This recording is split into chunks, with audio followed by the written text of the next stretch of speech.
Hi, I'm Jolandi from Goodnight. My journey with Goodnight started as a client myself, actually. I was 4 years not sleeping with my firstborn Oscar, and then when Emmy, the second one, came, that journey continued. I was getting up every hour, and this, made me mentally insane, to put it lightly. I got Goodnight to come and help me, and it was life-changing for me. And when they asked me to become a consultant, I didn't even hesitate.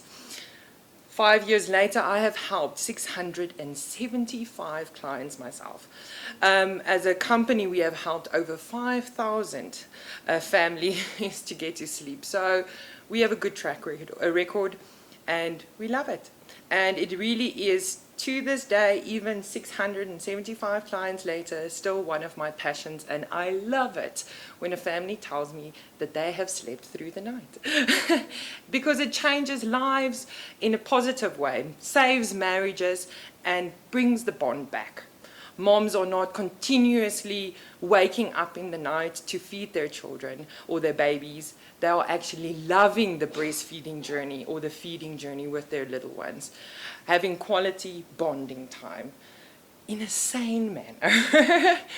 So, as Goodnight, how we assist clients is really in a responsible manner.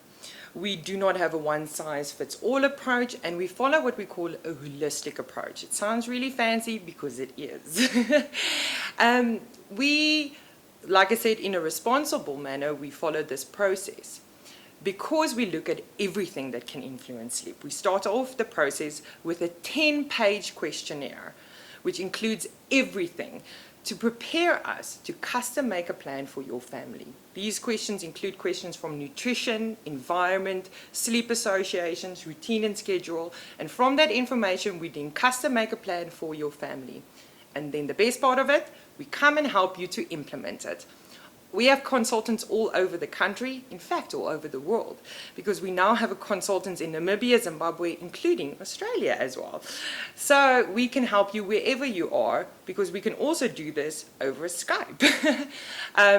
So we then have a consultation with our clients, which is about 1.5 hours to 2 hours, where we go through the plan with them, making sure they know why they need to make changes, how they need to make changes, and the most important part, how they're going to implement these changes. We then, throughout the 2 to 3 weeks after this consultation, we help them to implement these plans. This follow-up happens either over the phone or over WhatsApp, where we literally support you throughout the process to help you to implement it. Because you don't know how your little one's going to react. You don't know how you're going to react. So it is important to know that you're on track, and just to know that there is someone to listen and change the plan if need be. But today I am here to help you to set these building blocks of sleep. So I'm going to give you some tips just to help you know what are the basics, what is normal with regards to sleep, so that you can help your little one as well on the sleeping journey. So what are these secret building blocks? It's not a secret at all. I'm going to be sharing them with you. So the building blocks that we look at is, first of all, sleep and sleep association. Creating positive sleep associations for your child are those things that don't require your intervention. This is a little bit sneaky because at the newborn phase, it is actually important that you use these sleep associations to get your child to sleep. Things like rocking them to sleep, feeding them to sleep is very important. But at that sneaky 4-month regression, that's when these sleep associations become a little bit of a problem. Because then, unfortunately, your child will require these things, and it will have a negative impact on their sleep. So setting the stage and finding the opportunities for your child to sleep or fall asleep on their own is the key to creating positive sleep associations. Things like implementing a lovey, that's like a taglet, or spoegdoek. Those are the positive sleep association, because these are things that your baby can use independently to fall asleep on their own. The second building block is very easy things, and it's sometimes very daunting for parents because they just hear structure and routine is important for my child, and they forget that you don't have to be that rigid. You're working here with a baby, not with a robot, so you do need a little bit of flexibility.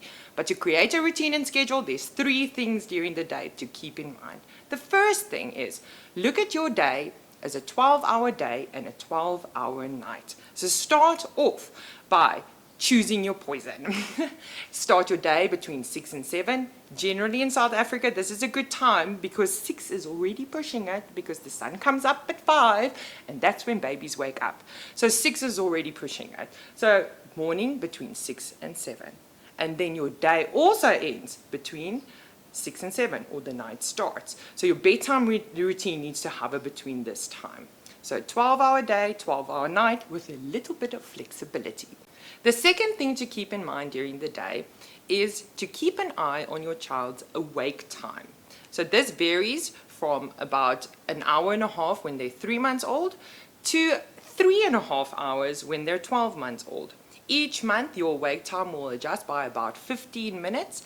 And this means that your child can stay awake a little bit longer because they can take a little bit more stimulation. So this also means to not overstimulate your little baby who can only stay awake for an hour and a half. Newborns can literally stay awake for about 45 minutes. The next thing to help to get your day in a little bit of a flow is to follow what we call a sleep, feed, play schedule. Keeping in mind this is only applicable for babies under 12 months. What it entails is that you actually feed your child when they wake up and not before they go to sleep. From a sleep perspective, this creates positive sleep associations because this is one of the biggest problems that we struggle with, is moms feeding their children to sleep. It's a negative sleep association because you're going to be required to do it throughout the night. So from that part, the sleep feed play can help a lot. The sleep feed play can also help a lot with reflux because now your baby has a feed when they wake up and they actually have the opportunity to process and digest the feed, and then they need to lie down. So it's also very helpful for cramps and all those type of things, to poop, fart, and all those things that babies love to do. So it's very important to help that sleep feed play schedule. It also gives you the opportunity to feed your baby milk before you give solids, because milk is the most important source of nutrients before they're 12 months. Then this will mean that during your day, you will have, let's say for an 8-month-old, you're going to have four milk feeds during the day with 3 solid meals in between. Your day is going to start at 6 o'clock, and then you're going to have a milk feed when they wake up, and then about an hour, hour and a half later, they're going to have solids. And then they're going to have their first nap, which is about 3 hours after they've woken up. Again, when they wake up, you're going to have a milk feed. And then about an hour later, you're going to have your solid meals. And again, they need to sleep. During this last awake time is when they're going to have a bit of a cluster feed as well, because they're going to have a milk feed when they wake up, they're going to have dinner, and then another milk feed before the bedtime routine, making them nice and full to get them ready for the night. 4 milk feeds, 1 when they wake up, 1 after every nap, and 1 before the bedtime routine with the solids in between. Good routine during the day. The next building block ties in nicely with the routine and schedule during the day, which is the bedtime routine. And this is the single most important thing to implement when you're talking about sleep. And it's so easy because it's just a simple few steps that you want to implement. Babies and kids do not have any concept of time. So that's why it's important to implement not only a bedtime routine, but also a nap time routine, which makes that transition of being awake to asleep a lot smoother, because they know what to expect. They know this happens, this happens, this happens, and then I need to sleep. It doesn't need to be complicated. The first rule, which I've already touched on, is to make sure it's not too late. A 10 o'clock bedtime is not appropriate for any child. Up until the age of 5 years, children require 11 to 12 hours of nighttime sleep. So that means at the latest, if your baby's waking up between 6 and 7 in the morning, it means at the latest they need to be in bed by between 6 and 7 at night. At the latest at 7. So don't push it too late. It's not gonna make them sleep later in the morning. Their morning wake up is regulated by the sun, which you have no power over controlling, unfortunately. So, implementing a bedtime routine that is not too late. The next step is it should also not be too long. A bedtime routine can't be an hour and a half, because your child will be overtired, overstimulated, which will make them struggle to fall asleep and to stay asleep in that deep sleep. So keep your bedtime routine to around 30 minutes long. This will help them to transition a little bit quicker into that sleep stage, because the temperature change that is triggered by bathing your child actually helps the trigger of melatonin. And within 30 minutes, those levels of melatonin are at their peak, and then they start going down for the night, meaning that your child has the most melatonin 30 minutes after they've bathed to actually help them to fall asleep. So bath is a nice thing to include as part of a bedtime routine, but don't fuss. If your child doesn't like bathing, it actually can make it worse. You can bath your child, especially newborns, in the morning. That's absolutely fine, but you can still have that trigger change later, or that temperature change later. By just wiping your baby with a warm cloth, wiping their face or wiping their feet to create that temperature change, which simulates day and night, the heat from day and the coolness of night, which then triggers the melatonin. Please don't expect them to have that trigger change any time of the day. It's not going to happen, because there's other factors that also play a role. So don't bath your child in the middle of the night. It's not going to help with melatonin production. The last thing with regards to a bedtime routine to keep in mind is that you want to follow consistent steps. This happens, this happens, this happens, and then I need to sleep. And these things are easy. Like I said already, include a bath, and then maybe under 6 months you can include a feed. After 6 months, you want this feed to be before bath time, to also get that feeding and sleeping association even more away from each other. So it's going to include a bath, you're going to feed your child, and then include something like reading a story. I'm not crazy. Little babies don't, of course, need to listen to a whole story. I'm talking about those nice hardcover books, and you're going to be like, here's a cow, moo. Here's a sheep, meh. And that's about it. But this is a fantastic opportunity for both parents to be part of the bedtime routine and not make it only the responsibility of one of the parents. And this is a fantastic bonding opportunity. Of course, this can also be singing a song to your little one and having that special bonding time as part of your bedtime routine, because it needs to be special, especially if you're working the whole day and this is the only opportunity to spend time with your child. Make it a nice one and an undistracted one. Don't be on your phone doing other things. Spend that 30 minutes with your little one. And this is important, especially with toddlers. Once you have completed this story or this song, you're going to put your child in their cot, awake, to let them drift off slowly to sleep. The next very important, easy building block to implement is the environment. When we talk about environment, the first and foremost important thing to keep in mind is safety. So whenever you're choosing something where your child sleeps, it needs to be safe, because you are leaving your baby in their most vulnerable state, which is sleeping. So you want them to be safe while they're doing this. A baby's cot area needs to be completely clear. There doesn't need to be cot bumpers, pillows, or blankets. Only a firm mattress that fits nicely into the cot or firmly into the cot, and a fitted sheet over it. Make sure that the mattress has holes in it so that it's breathable to let the air flow through. That means rather keep away those mattress protectors that don't encourage the airflow. The next thing is once your baby is older than 5 months, you need to start moving the cot to a lower level. Bassinets and co-sleepers are no longer a safe space for your baby. once they are older than 5 months, once they can sit up, they can look over the side, and they're top heavy, so they can fall out. So move the cot down, and if you want to continue co-sleeping, put them in a cot rather right next to your bed to ensure that you still have your space, and a safe space for that matter. The cot is also a sleeping area, not a playing area. So please remove all mobiles and all toys from the cot. You don't want your baby to wake up in the middle of the night and be like, party time. It's not party time, it's sleeping time. A very easy thing to also implement is to put off the light. Yes, babies spend about 1/3 of their night in light sleep, and this light sleep actually makes them open their eyes. And if their eyes are open and they see a light, they're going to be like, party time. No, it's not.